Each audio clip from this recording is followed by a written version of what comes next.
Summary. Understanding variables, data types, operators, and basic input-output is crucial for building a strong foundation in programming. Letter Euro S recap. Variables are used to store data in Python.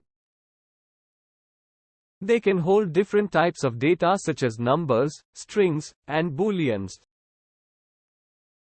Python supports various data types including integers, floats, strings, booleans, and more. The operators are used to perform operations on variables and values. Python supports various types of operators such as arithmetic, assignment, comparison, and logical. The input and output operations are essential in Python. We can use the !input function to get user input and the !print function to display output. We can also format the output using the format method or fstrings a euro.